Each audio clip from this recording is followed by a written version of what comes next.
नमस्कार मित्रों, राय judicial classes के यूट्यूब चैनल पे आप सबका स्वागत है। और आज हम लोग फिर से सीआरपीसी का एक नया टेस्ट सेट लेकर आए हैं और इसमें कुल 50 क्वेश्चंस होंगे। 50 क्वेश्चंस होंगे लेकिन 100 मार्क्स के होंगे। पहले हम 100 क्वेश्चन के सेट चला रहे थे लेकिन अब वो ज़्यादा बड़ा हो जा रहा है, तो इसलिए अब केवल 50 क्वेश्चन के सेट होंगे लेकिन 100 मार्क्स के होंगे। ठीक है, तो पर क्वेश्चन 2 मार्क्स का हुआ। ठीक है, और 1/4 माइनस मार्किंग होगी, ये पहले से ही आपको पता है। आप सारे क्वेश्चन को मिला लीजिएगा आंसर, और फिर उसके बाद उसका माइनस करके जितना भी गलत होगा, आप टोटल नंबर आपका कितना हो रहा है आप मेरे व्हाट्सएप नंबर पे भेज दीजिएगा। व्हाट्सएप नंबर आपको पता है,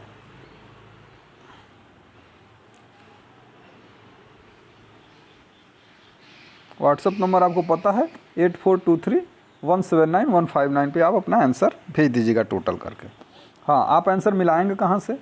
आपको मिलाने के लिए डिस्क्रिप्शन में जाके देखेंगे तो आंसर सीट आपको मिल जाएगी। ठीक है, तो फिर शुरुआत करते हैं पहले क्वेश्चन से। पहला क्वेश्चन ये कहता है, आप लोग तो इंग्लिश में पढ़ ही लेंगे। पहला क्वेश्चन ये कहता है कि सीआरपीसी के सेक्शन 82 के अंतर्गत जो उद्घोषणा जारी की जाती है वो किसके विरुद्ध की जाती है? ऑप्शन ए है अभियुक्त के, ऑप्शन बी है प्रतिभू के, ऑप्शन सी है विटनेस यानी साक्षी को, कि ऑप्शन डी है उपयुक्त सभी को। धारा 82 के अंतर्गत उद्घोषणा किसके विरुद्ध जारी की जाती है? ठीक है, तो आगे बढ़ते हैं हम लोग फिर। नेक्स्ट क्वेश्चन है, A warrant of arrest and proclamation under section 82 of CRPC were issued simultaneously and later a consequential order of attachment under section 83 was also issued. What is the legality of these order? ये कह रहा है कि किसी मामले में गिरफ्तारी का वारंट और उद्घोषणा धारा 82 के अंतर्गत दोनों साथ साथ जारी की जाती है और तत्पश्चात धारा 83 के अंतर्गत कुर्की का भी आदेश दे दिया जाता है। इस आदेश की वैधता का परीक्षण कीजिए। ठीक है, माने वारंट, गिरफ्तारी का और प्रोक्लेमेशन यानी उद्घोषणा साथ साथ दी गई और उसके बाद कुर्की का भी आदेश दिया गया। ये आदेश की वैधता का परीक्षण कीजिए। ऑप्शन ए कहता है कि उपयुक्त सभी, ऊपर का आर्डर बिल्कुल सही है। ऑप्शन बी कहता है कि the order under section 82 is legal but order under section 83 is not legal, यानी धारा 82 के अंतर्गत जो आदेश दिया गया वो तो वैध है, लेकिन धारा 83 के अंतर्गत दिया गया आदेश वैध नहीं है। ऑप्शन सी है कि the order under section 82 is illegal and improper vitiating the consequential order of attachment. C कहता है कि धारा 82 के अंतर्गत दिया गया आर्डर जो है वो अवैध है, इसलिए तत्पश्चात उसके बाद जो आर्डर अटैचमेंट का दिया जा रहा है वो अपने आप दूषित हो जाता है, वो सही नहीं रहेगा, अवैध हो जाएगा वो भी। क्यों? ऑप्शन डी है कि उपयुक्त में से कोई नहीं। इसमें से जो सही आंसर लगे उसको आप लगा लीजिएगा।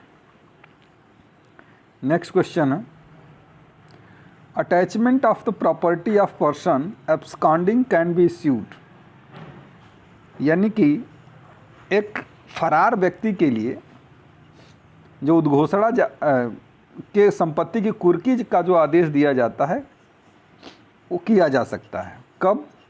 आफ्टर पब्लिकेशन ऑफ प्रोक्लेमेशन, यानी कि उद्घोषणा के प्रकाशन के पश्चात, ऑप्शन ए। ऑप्शन बी है कि बिफोर पब्लिकेशन ऑफ प्रोक्लेमेशन, यानी उद्घोषणा के प्रकाशन से पहले ये किया जाता है। ऑप्शन डी, उसके साथ साथ किया जाता है, उद्घोषणा के साथ साथ किया जाता है। और ऑप्शन डी है आइदर आफ्टर पब्लिकेशन और simultaneously with the issue of proclamation, यानी उद्घोषणा के प्रकाशन के पश्चात या उसके साथ साथ भी प्रोक्लेमेशन का आदेश दिया जा सकता है। तो ये इसमें से कौन सा ऑप्शन सही है? नेक्स्ट क्वेश्चन, कि in order to compel appearance of a person who is absconding in spite of a warrant of arrest being issued against him, his property may be ordered to be attached simultaneously with issuance of the proclamation under 82 of the code of criminal procedure provided that the court is satisfies such person।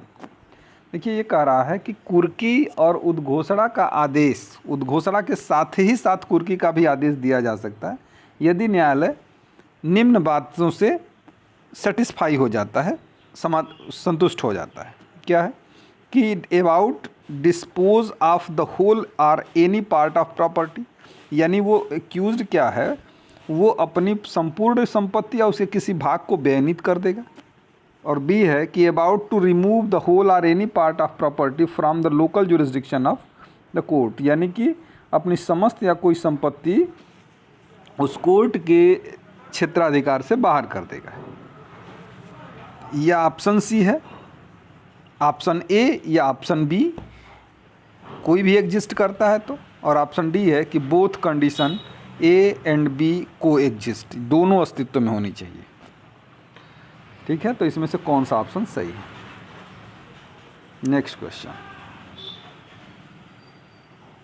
Attachment of land paying revenue to the state government of a person absconding shall be made, यानी कि ऐसी कोई property जो जिससे कि सरकार को revenue दिया जाता है, मतलब राजस्व देने वाली जो संपत्ति है, ऐसी संपत्ति का जब कुर्की किया जाएगा तो कैसे किया जाएगा।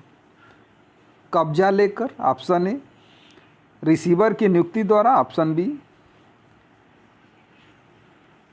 कि उस जिले के कलेक्टर के माध्यम से जहां संपत्ति स्थित है, ऑप्शन डी, किसी भी अन्य तरीके से जिसमें न्यायालय उचित समझता है। इसमें से जो भी ऑप्शन सही लगे उसको सही लगा दीजिएगा।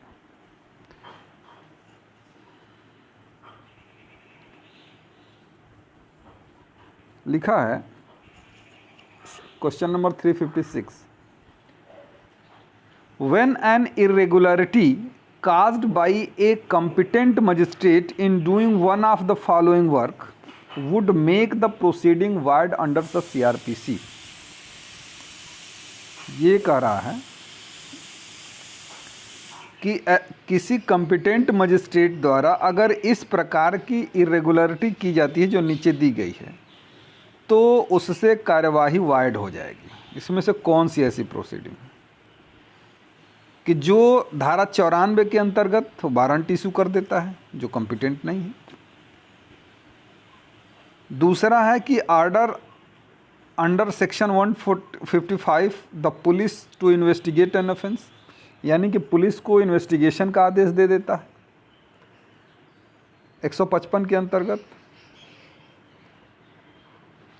तीसरी चीज़ है attach and sell property under 83 के अंतर्गत जो कुर्की और विक्रय का आदेश दे दिया जाता है। और तीसरा है कि to tender pardon under section 306 to accomplish for the purpose of obtaining evidence, यानी कि साक्ष्य प्राप्त करने के उद्देश्य से धारा 306 के अंतर्गत क्षमादान दे दिया जाता है। इसमें से ऐसा कौन सा है कि जो इरेगुलरिटी कॉम्पिटेंट मजिस्ट्रेट नहीं है तो इरेगुलरिटी प्रोसीडिंग को विसिएट कर देगी।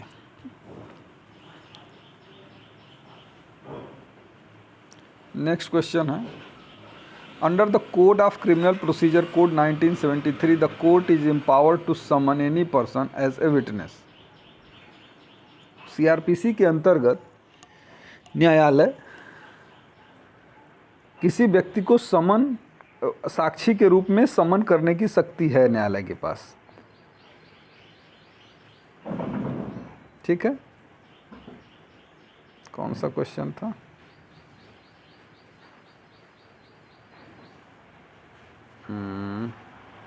हाँ यही था। Only at the stage of inquiry and trial, कब किया जाता है ऐसा? केवल जांच और विचारण के दौरान। Only at the stage of trial, यानी कि जांच और विचारण के दौरान। Only at the stage of inquiry और अदर प्रोसीडिंग, यानी जांच या अन्य कार्यवाहियों के दौरान।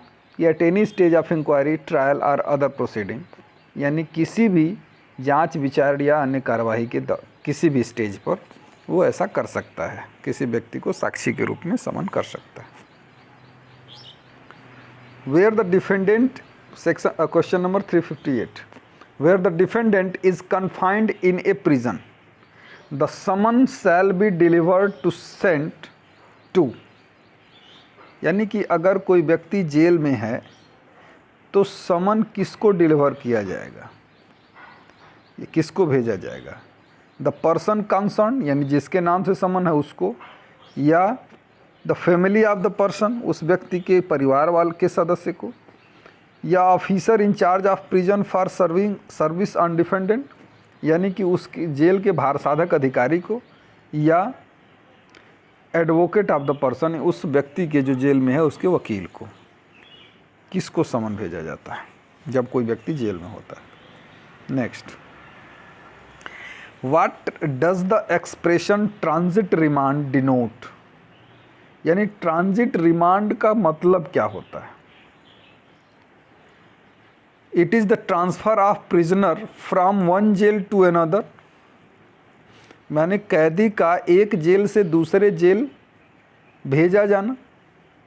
दूसरा है it is transfer of criminal case from one court to another. ये क्या है कि एक न्यायालय से दूसरे न्यायालय को मामले का अंतरण करना। तीसरा, it is taking out an accused by police from one state to another state. हाँ, क्या पुलिस द्वारा एक राज्य से दूसरे राज्य को अभियुक्त को ले जाने से संबंधित है। या it is taking out the of the accused from court to prison, यानी ट्रांजिट रिमांड का मतलब क्या न्यायालय से, अरे कोर्ट टू प्रिजन, हाँ, न्यायालय से जेल ले जाने की कार्रवाई है। ट्रांजिट रिमांड का इसमें से क्या मतलब होगा? 360 section 91 of the code of criminal procedure 1973 does not apply to, यानी कि सीआरपीसी की धारा 91 किन मामलों में लागू नहीं होती है, किन के विरुद्ध लागू नहीं होती? कंप्लेनेंट के विरुद्ध, यानी परिवादी के विरुद्ध, साक्षी के विरुद्ध, अभियुक्त के विरुद्ध। A person who is neither complainant or accused or a witness, यानी ऐसा व्यक्ति जो न तो परिवादी है, न ही अभियुक्त है और न ही साक्षी है, ऐसे व्यक्तियों के विरुद्ध किन के विरुद्ध लागू नहीं होती? डज नॉट अप्लाई टू लिखा है, ठीक है। Next, a person who is required merely to produce a document thing under section 91 of CrPC, यानी कि धारा 91 के अंतर्गत एक व्यक्ति जिससे कोई डॉक्यूमेंट या कोई चीज़ पेश करने की अपेक्षा की गई है, has to attend to produce the personally document और थिंग, मतलब उसे खुद न्यायालय में उपस्थित होकर वो डॉक्यूमेंट या वो चीज़ देनी है। दूसरी चीज़ है कैन काज द डॉक्यूमेंट और thing to be produce in court, can cause the document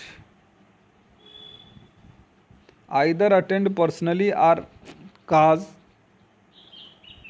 हाँ, ये कह रहा है कि किसी अन्य माध्यम से भी वो उसको भिजवा सकता है, बी था। सी है कि या तो खुद या तो किसी अन्य माध्यम से वो चीज़ न्यायालय में भिजवा सकता है, और ऑप्शन डी है only A and not be और सी। मिला लीजिएगा क्या सही है।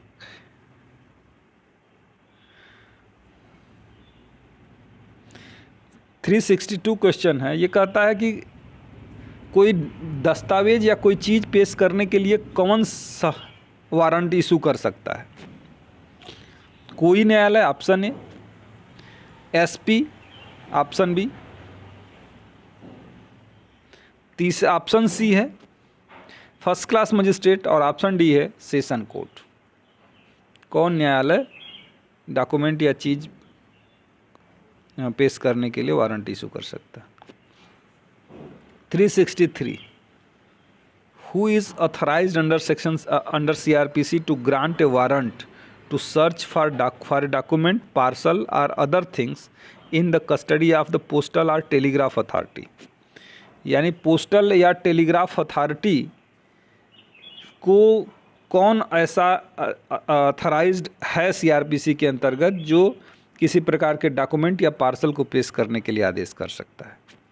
ऑप्शन ए है डीएम, ऑप्शन बी है सीजीएम, ऑप्शन सी है ए एंड बी दोनों, ऑप्शन डी है first class magistrate.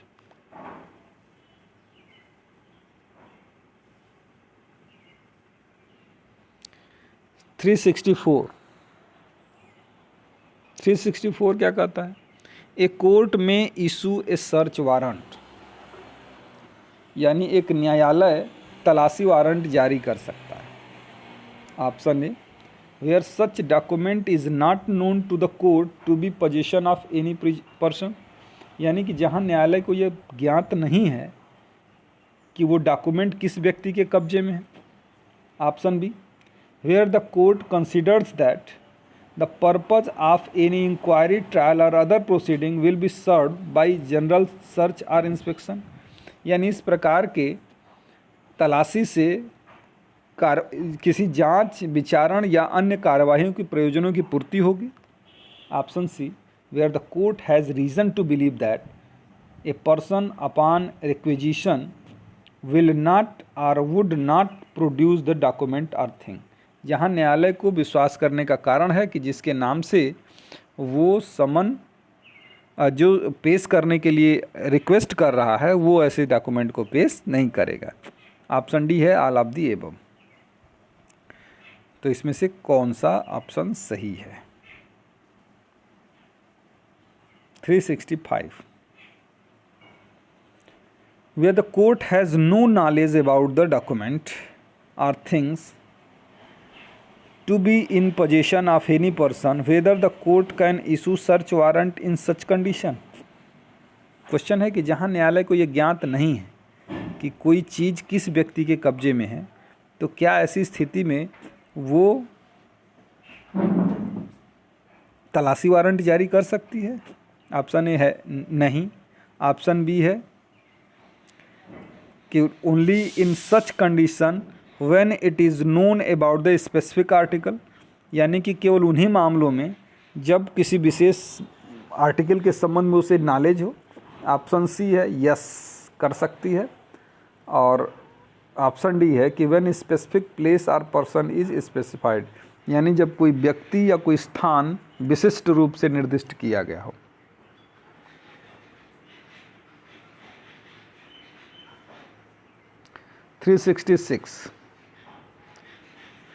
Any property which may be illegal or suspected to have been stolen, any property which may be alleged or suspected to have been stolen,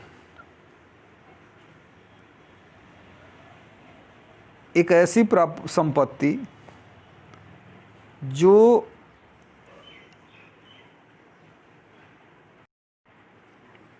इसका कहने का मतलब ये है कि कोई संपत्ति जिस पर संदेह है कि वो चोरी की संपत्ति है, तो पुलिस अधिकारी क्या कर सकता है? Can be seized by a police officer, वो क्या उसके द्वारा सीज किया जा सकता है ऐसी प्रॉपर्टी को? Option A. ऑप्शन बी है अरे क्या उसके द्वारा सीज नहीं किया जा सकता? ऑप्शन बी है कि उसके द्वारा सीज किया जा सकता है। ऑप्शन सी है can be sold by a police officer, उस संपत्ति को बेच दिया जा सकता है। और ऑप्शन डी है can B appropriated by a police officer, क्या ऐसी प्रॉपर्टी को अप्रोप्रिएट किया जा सकता है?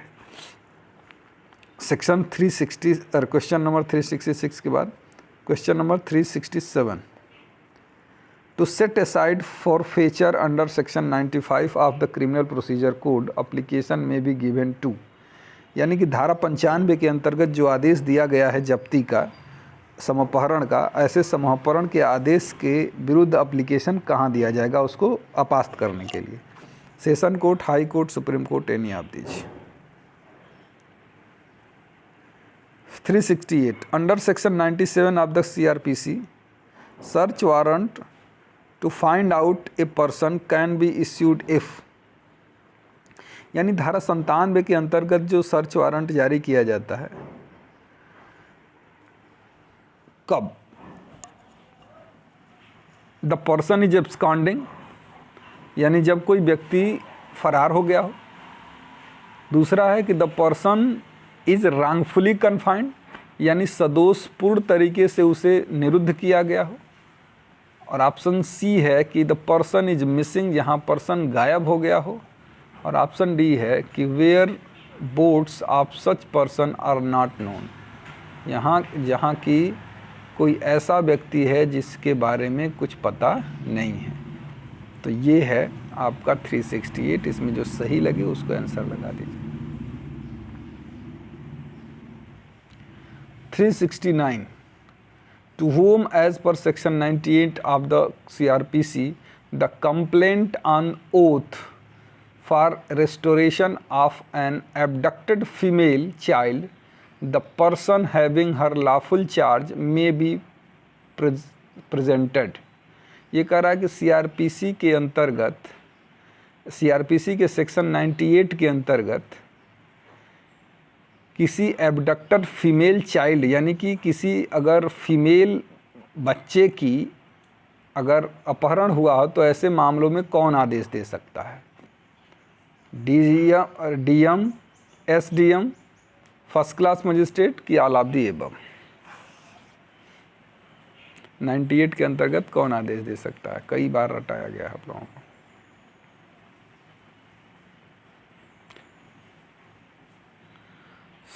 Question number 370, which of the following is not an essential search procedure under section 100 of the code of criminal procedure. यानी कि सेक्शन नंबर 100 के अंतर्गत जो तलाशी की प्रक्रिया है, इसमें से कौन सी ऐसी प्रक्रिया नहीं है, मतलब कौन सा 100 के अंतर्गत इसेंशियल नहीं है? Joining of two independent and respectable inhabitants of the locality in search as witnesses। इसका मतलब है कि दो स्वतंत्र और रेस्पेक्टेड साक्षियों द्वारा के उपस्थिति में ऐसा किया जाएगा। दूसरा है कि signing of search memo by the witnesses to search, कि जो साक्षी हैं ऐसे व्यक्तियों द्वारा उस पर सिग्नेचर कराया जाएगा। ऑप्शन सी है attendance of occupant of the place during the search, search के दौरान वो लोग वहाँ पे उपस्थित रहेंगे। और ऑप्शन डी है signature of the accused on the search list, यानी कि अभियुक्त का सर्च लिस्ट पर सिग्नेचर कराया जाएगा। इसमें से कौन सा जरूरी नहीं है धारा 100 के अंतर्गत?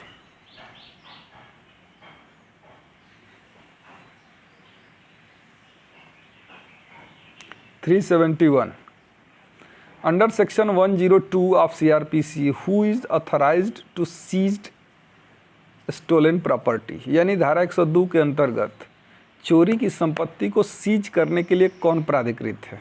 Option A police officer, B judicial magistrate, C executive magistrate, D special magistrate.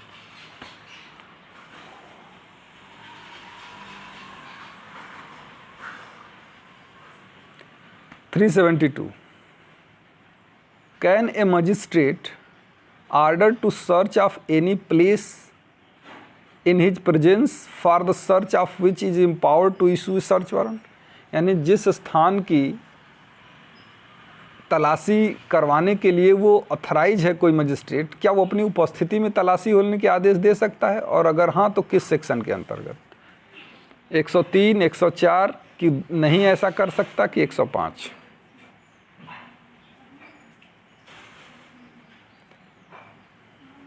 Whether any criminal court can impound any document produced before it, यानी कि क्या किसी क्रिमिनल कोर्ट के सामने जो डॉक्यूमेंट पेश किए जाते हैं वो उनको इम्पाउंड कर सकता है, यानी परिबद्ध कर सकता है?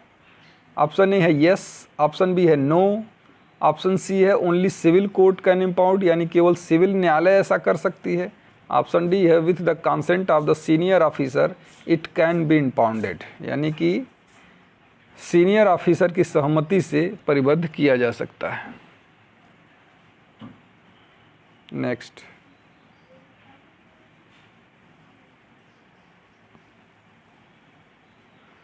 (374)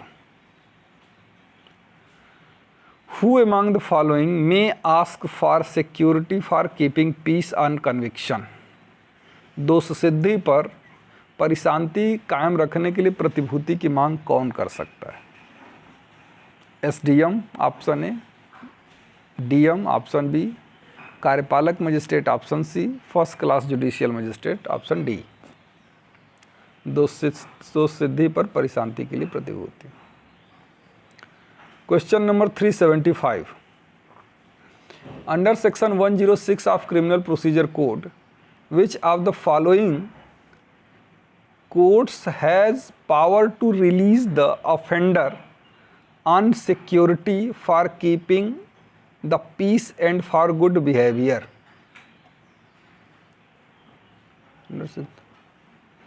हाँ, वो धारा 106 के अंतर्गत परिशांति और सदाचार के लिए प्रतिभूति की मांग कौन कर सकता है? Session court, magistrate of first class, appellate और रिविजनल कोर्ट, या ऑल ऑफ द अबव?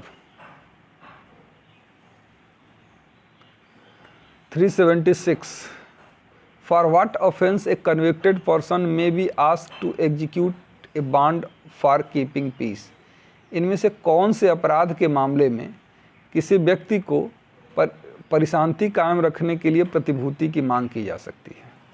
विधि विरुद्ध जमाव के लिए, कि बलवा के लिए, कि आपराधिक अभित्रास के लिए, कि उपयुक्त सभी मामलों में?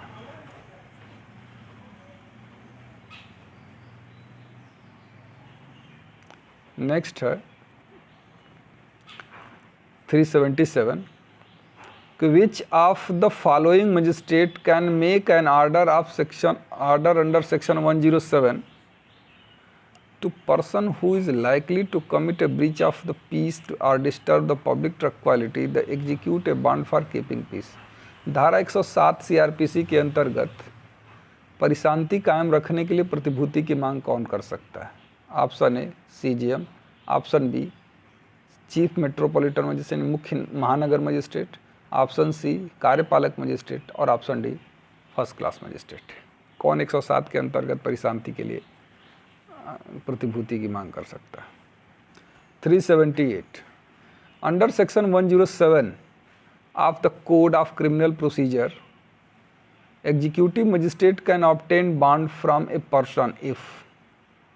107 के अंतर्गत, धारा 107 के अंतर्गत एग्जीक्यूटिव मजिस्ट्रेट बॉन्ड भरवा सकता है, सिक्योरिटी भरवा सकता है। किससे? A person is habitual offender, यानी अभ्यासिक अपराधियों से, फरार व्यक्तियों से ऑप्शन बी, ऐसे व्यक्तियों से जो परिशांति भंग करते हैं, और option D the person frequently quarrels with his neighbour, किसी ऐसे व्यक्ति से जो अपने पड़ोसी से झगड़ा कर लेते हैं।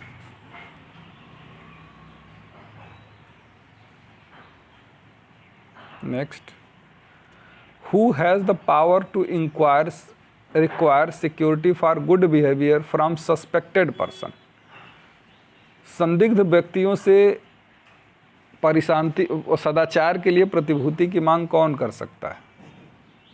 Option A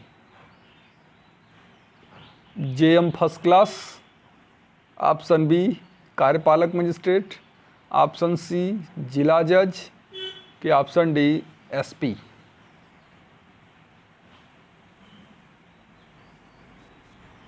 380, which one of the following magistrate is authorized under section 110 of CRPC to require security for good behavior from habitual offender within his local jurisdiction? यानी कि CRPC की धारा 110 के अंतर्गत किसी अभ्यासिक अपराधी से सदाचार के लिए प्रतिभूति की मांग कौन कर सकता है? प्रथम वर्ग मजिस्ट्रेट, चीफ जुडिशियल मजिस्ट्रेट, कि डीएम, कि कार्यपालक मजिस्ट्रेट?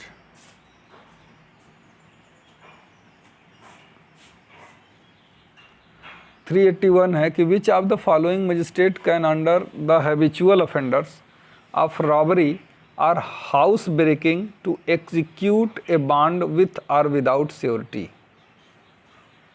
किसी हैबिचुअल ऑफेंडर से जो लूट और गृह भेदन का दोषी है उससे बांड भरवाने के लिए कौन बांड भरवाने के लिए रिक्वेस्ट कर सकता है, कौन बांड भरवा सकता है? हैबिचुअल ऑफेंडर से, यानी अभ्यासिक अपराधियों से, judicial magistrate first class, judicial magistrate second class, executive magistrate की उपरुक्त सभी। नेक्स्ट है कि which of the following has not been enumerated under section 110 of the CRPC 1973 which empowers an executive magistrate to require such person to show cause why he should not be ordered to execute a bond for his good behavior। यानी कि इनमें से नीचे जो मामले दिए गए हैं उनमें से कौन सा ऐसा मामला होगा जिसमें व्यक्ति से यह अपेक्षा न्यायालय नहीं कर सकता, अपेक्षा करेगा पर्सन शुड, हाँ कि उससे अपेक्षा करेगा कि तुमसे बांड एग्जीक्यूट करने का आदेश, सिक्योरिटी देने का आदेश क्यों न दिया जाए तुम्हारे विरुद्ध। अब ये एक्ट हैं drug and cosmetics act, dowry prohibition, foreign exchange regulation act के अनटचेबिलिटी ऑफेंसेस एक्ट। नेक्स्ट है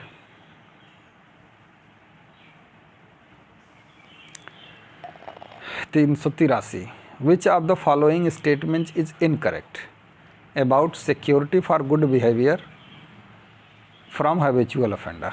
यानी कि एक अभ्यासिक अपराधी से सदाचार के लिए प्रतिभूति जो मांगी जाती है उसके लिए ये इनमें से कौन सा स्टेटमेंट सही नहीं है। Only executive magistrate can order to execute a bond, यानी कि केवल कार्यपालक मजिस्ट्रेट ही ऐसा आदेश दे सकते हैं। ऑप्शन बी है such bond must be with surety, ऐसे बॉन्ड जो हैं वो विथ श्योरिटी ही हो सकते हैं।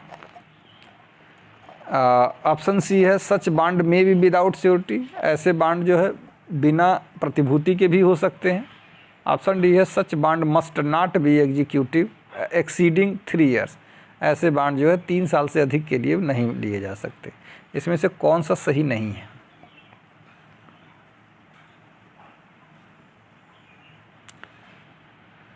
– 384 कहता है कि who can pass the order under provision of section 125 of CRPC। CRPC की धारा 125 के अंतर्गत कौन आदेश दे सकता है? Option A first class magistrate, option B केवल जिला जज, option C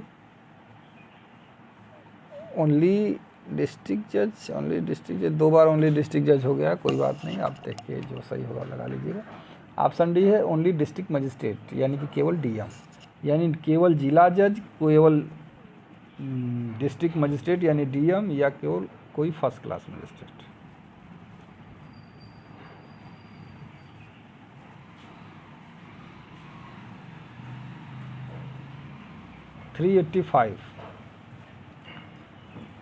only one statement is true amongst the following.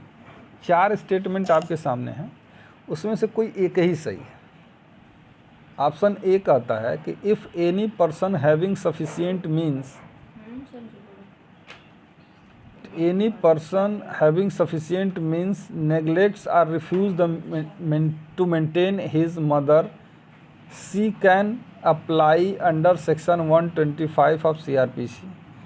यानी कि कोई ऐसा व्यक्ति जो पर्याप्त साधनों वाला है वो अपनी माँ का भरण पोषण करने में उपेक्षा या इनकार करता है।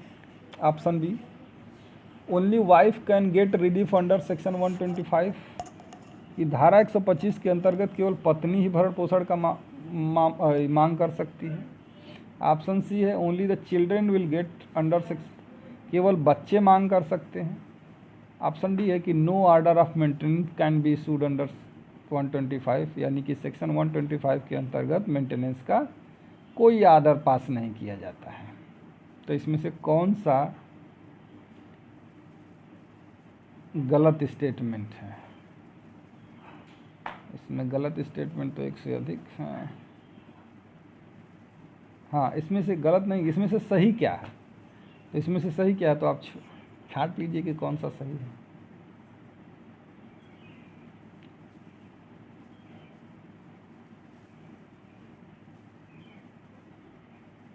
नेक्स्ट है 386, a person having sufficient means rejecting to maintain his parents is liable to.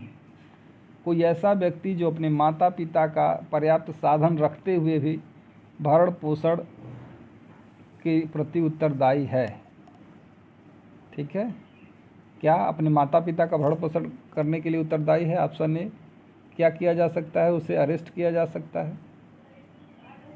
नहीं, एक मिनट, फिर से मैं क्वेश्चन रीड करता हूँ। कोई ऐसा व्यक्ति जो पर्याप्त साधनों वाला है और अपने माता पिता का मेंटेन करने से इनकार करता है, तो क्या होगा उसके साथ? वो किस बात के लिए जिम्मेदार होगा? वो ए, मेंटेन टू पेरेंट, यानी उनका मेंटेनेंस करना होगा। उस बी, अरेस्ट किया जाएगा। Option C, forfeiture of his property, उसकी प्रॉपर्टी को जब्त किया जाएगा। कि ऊपर सभी उपाय लगाए जा सकते हैं।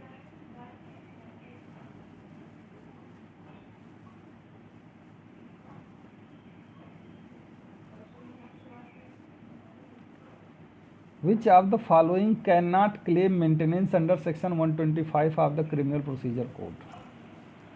Which of the following cannot claim maintenance under section 125 of CRPC? यानी कि धारा 125 के अंतर्गत कौन मेंटेनेंस की मांग नहीं कर सकता? Option A, wife who can not maintain her self, पत्नी, ऐसी पत्नी जो अपने आप को मेंटेन नहीं कर सकती। मदर और father who can not maintain her self और हिमसेल्फ, यानी माता पिता जो अपना भरण पोषण नहीं कर सकते। मेजर, ऑप्शन सी है कि major married daughter who can not maintain herself, कोई ऐसी विवाहित पत्नी और विवाहित पुत्री जो अपना भरण पोषण करने में असमर्थ है। ऑप्शन डी है कि minor illegitimate daughter who can not maintain her self, यानी एक अवयस्क अवैध बालिका, अवैध पुत्री जो अपना मेंटेनेंस करने में सक्षम नहीं है। यानी कि कौन ऐसा है जो धारा 125 के अंतर्गत मेंटेनेंस का हकदार नहीं है? नेक्स्ट क्वेश्चन है, under section 125 of CrPC A doctor, मतलब धारा 125 के अंतर्गत सीआरपीसी के, ऑप्शन ए है कि a daughter can be ask to maintain her father, यानी एक पुत्री को भी अपने पिता का भरण पोषण करने के लिए आदेश दिया जा सकता है। ए, ऑप्शन बी है कि a father can be ask to maintain his minor child, एक पिता को अपने माइनर चाइल्ड के, यानी कि अवयस्क बच्चे के भरण पोषण का आदेश दिया जा सकता है। ऑप्शन सी है, a son can be ask to maintain his father, एक पुत्र से अपने पिता को भरण पोषण देने का आदेश दिया जा सकता है। और ऑप्शन डी है कि उपरोक्त सभी सही है। तो सीआरपीसी के अंतर्गत क्या सही है धारा 125 के अंतर्गत? Who may claim for maintenance under section 125 of CRPC? CrPC की धारा 125 के अंतर्गत मेंटेनेंस के लिए क्लेम कौन कर सकता है? Wife who has her own source of income, यानी एक ऐसी पत्नी जिसके पास आमदनी का स्रोत है। Option B, illegitimate minor child, यानी एक अवयस्क अवैध बच्चा की स्टेप सन और डॉटर, यानी सौतेला पुत्र या पुत्री। ऑप्शन डी है ब्रदर एंड सिस्टर, भाई और बहन। कौन दावा कर सकता है सीआरपीसी के 125 के अंतर्गत मेंटेनेंस के लिए? नेक्स्ट क्वेश्चन, नेक्स्ट है 390, कि which of the following are liable under section 125 class 1D of the code of criminal procedure for payment of maintenance to their parents who are unable to maintain themselves. यानी कि धारा 125 के class D के अंतर्गत, 125 के class 1 के D के अंतर्गत किसे आदेश दिया जा सकता है अपने पिता या माता के भरण पोषण के लिए? केवल पुत्रों को, ऑप्शन बी केवल पुत्रियों को, ऑप्शन सी पुत्र और पुत्री दोनों को, और ऑप्शन डी है कि उपरोक्त में से कोई सही नहीं है। Next question 391 who actually can get maintenance under section 125 of CRPC। यानी कि CRPC की धारा 125 के अंतर्गत वास्तव में मेंटेनेंस का हकदार कौन होता है? Option A wife who refuses to live with her husband, ऐसी पत्नी जो अपने पति के साथ रहने से इनकार करती है। Option B wife living separately with mutual consent, जो अपने पति से पारस्परिक सहमति से अलग रह रही है। ऑप्शन सी है wife employed in government department, जब पत्नी किसी सरकारी डिपार्टमेंट में एम्प्लॉय है। ऑप्शन डी है divorced wife unable to maintain herself, यानी कि डिवोर्स माने तलाकशुदा पत्नी जब वो अपने आप को मेंटेन करने में असमर्थ है। धारा 125 के अंतर्गत मेंटेनेंस का वास्तविक हकदार कौन है? A B C D. Next कह रहा है कि ये divorce wife is entitle to maintenance from husband. एक तलाकशुदा पत्नी अपने पति से मेंटेनेंस की हकदार होती है कब तक? जब तक कि वो दूसरा विवाह नहीं कर लेती, ऑप्शन ए। ऑप्शन बी है जब तक कि उसका पुत्र वयस्क नहीं हो जाता। ऑप्शन सी है टिल सी इज़ एम्प्लॉयड, जब तक कि उसकी नौकरी नहीं लग जाती। ऑप्शन डी है टिल हर डेथ, उसकी मृत्यु तक। कब तक वो हकदार है मेंटेनेंस की divorce wife? 393 Who among the following cannot claim the maintenance under section 125 of the code of criminal procedure? धारा 393 के अंतर्गत कौन है ऐसा जो मेंटेनेंस का दावा नहीं कर सकता? धारा 125 के अंतर्गत illegitimate major minor daughter from her father, यानी कि एक अवयस्क अवैध पुत्री अपने पिता से। Destitute wife from her husband, ऐसी पत्नी जिसका डिसर्शन हो चुका है, अभित्यक्त पत्नी अपने पति से। वयस्क पुत्र, ऑप्शन सी है, अपने पिता से। और डिसेबल माता पिता अपने सन से, अपने पुत्र से। कौन इसमें से ऐसा है जो मेंटेनेंस के लिए क्लेम 125 के अंतर्गत नहीं कर सकता? Next question who amongst the following unable to maintain herself due to physical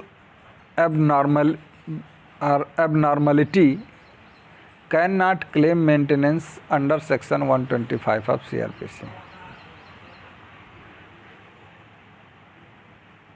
कौन ऐसा इसमें से है नीचे जो कि फिजिकली एबनॉर्मल होते हुए भी दावा नहीं कर सकता मेंटेनेंस के लिए CRPC के 125 के अंतर्गत? इलेजिटिमेट माइनर और मैरिड डॉटर, यानी अवैध शब्द सही नहीं है लेकिन बस मैं बोल दे रहा हूँ, जारज और औरस होता है लेकिन समझने के लिए मैं बोल रहा हूँ। इलिजिटिमेट यानी अवैध, अवयस्क, अविवाहित पुत्री ऑप्शन बी है अवैध वयस्क विवाहित पुत्री, अवैध अवयस्क विवाहित पुत्री कि अवैध वयस्क अविवाहित पुत्री। इसमें से कौन फिजिकल एबनॉर्मेलिटी में मेंटेनेंस का दावा नहीं कर सकती?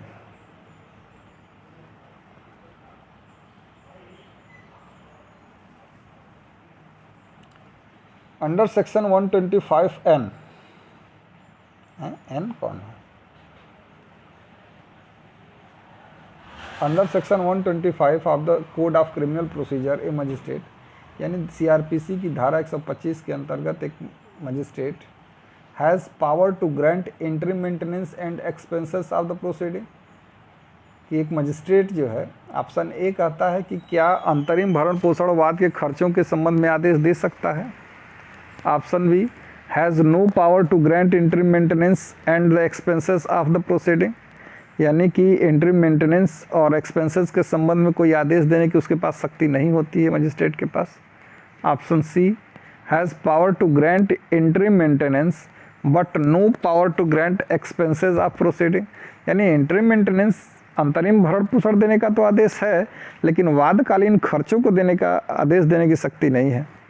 ऑप्शन डी है has no power to grant interim maintenance but has the power to grant expenses of proceeding, यानी मजिस्ट्रेट के पास अंतरिम भरण पोषण देने का आदेश देने की शक्ति नहीं है, लेकिन वाद के खर्चों को देने का आदेश देने की शक्ति है।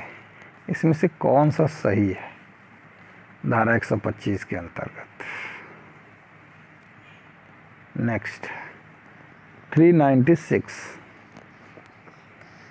After enactment of Muslim women Protection of Rights on Divorce 1986, the jurisdiction under section 125 of the Criminal Procedure Code 93 to grant maintenance to Muslim women, यानी कि इस एक्ट के पास हो जाने के बाद, मुस्लिम महिला तलाक पर अधिकारों का संरक्षण देने 1986 के पास हो जाने के बाद, सीआरपीसी की धारा 125 के अंतर्गत मेंटेनेंस देने की, मुस्लिम महिला के संबंध में मेंटेनेंस की देने की शक्ति क्या कर दी गई है? रिटेन कर दी गई है कि सीज कर दी गई है कि सीमित कर दी गई है कि ऊपर में से कोई सही नहीं है?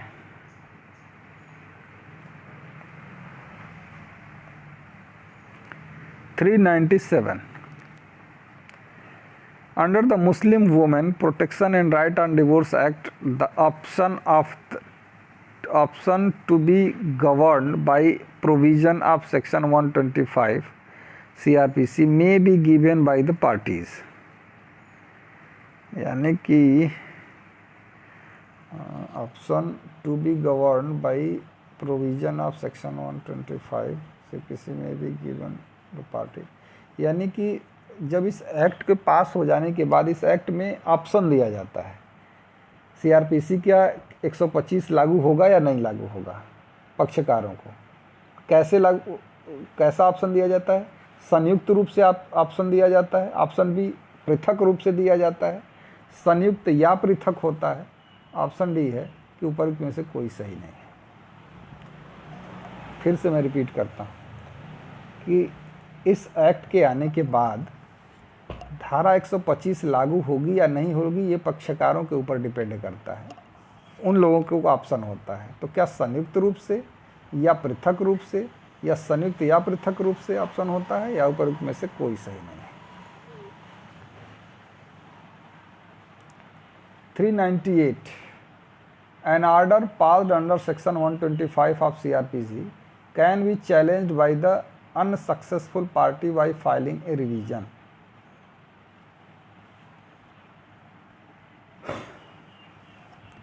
ये कह रहा है कि सीआरपीसी की धारा 125 के अंतर्गत अनसक्सेसफुल पार्टी ऐसे आदेश के विरुद्ध रिवीजन फाइल कर सकती है। किसके समक्ष? सीजेएम के समक्ष, option A. Option B session जज के समक्ष। ऑप्शन सी हाई कोर्ट के समक्ष। ऑप्शन डी या तो सेशन कोर्ट या हाई कोर्ट के समक्ष रिवीजन फाइल किया जा सकता है। इसका कौन सा ऑप्शन सही है? Next question, amongst the following who is not competent to use the civil force for dispersal of assembly under section 125 of CRPC? इसमें से 129 के अंतर्गत जो सिविल बल का प्रयोग करके जमाव को तितर बितर किया जाता है, इसमें से कौन कॉम्पिटेंट अथॉरिटी नहीं है जो ऐसा आदेश 129 का नहीं दे सकती? कोई भी न्यायिक magistrate, option B, option A था, ऑप्शन बी एनी मतलब कोई भी कार्यपालक magistrate, option C officer in charge of police station, police थाने का भारसाधक अधिकारी, ऑप्शन डी है any police officer not below the rank of sub inspector in absence of officer in charge of police station. कौन कॉम्पिटेंट नहीं है धारा 129 के अंतर्गत सिविल बल के प्रयोग द्वारा भीड़ को तितर बितर करने के लिए? नेक्स्ट और लास्ट क्वेश्चन है आपका क्वेश्चन नंबर 400 कि एक conditional order for removal of public nuisance under section 133 of CrPC में बी पास्ड बाई। सीआरपीसी की धारा 133 के अंतर्गत लोक न्यूसेंस को हटाने के लिए कौन आदेश दे सकता है? Option A DM, option B SDM, option C कार्यपालक मजिस्ट्रेट, ऑप्शन डी उपयुक्त में से कोई भी मजिस्ट्रेट। तो ये आपका आज का टेस्ट होगा कंप्लीट। आप लोग डिस्क्रिप्शन में इसका आंसर देख लीजिएगा और उसके बाद प्लस माइनस जितना भी करना है उसको करने के बाद आप हमको अपना आंसर मेरे व्हाट्सएप नंबर पे भेज दीजिएगा जो मैंने शुरू में ही बताया था। ठीक है, हिंदी वालों के लिए थोड़ा सा पेशेंस रखें, हिंदी में भी शुरू होगा आप लोगों का। 1000 क्वेश्चन तो सीआरपीसी के मैं हिंदी में भी सॉल्व कराऊंगा आपसे, तो आप उसके लिए निश्चिंत रहिए। अब इंग्लिश कर लीजिए, इंग्लिश का बहुत टफ क्वेश्चन है। इतना अगर आपने 600 क्वेश्चन 700 क्वेश्चन सॉल्व कर लिए तो आपको बहुत मदद मिलेगी परीक्षाओं में। ठीक है, फिर धन्यवाद।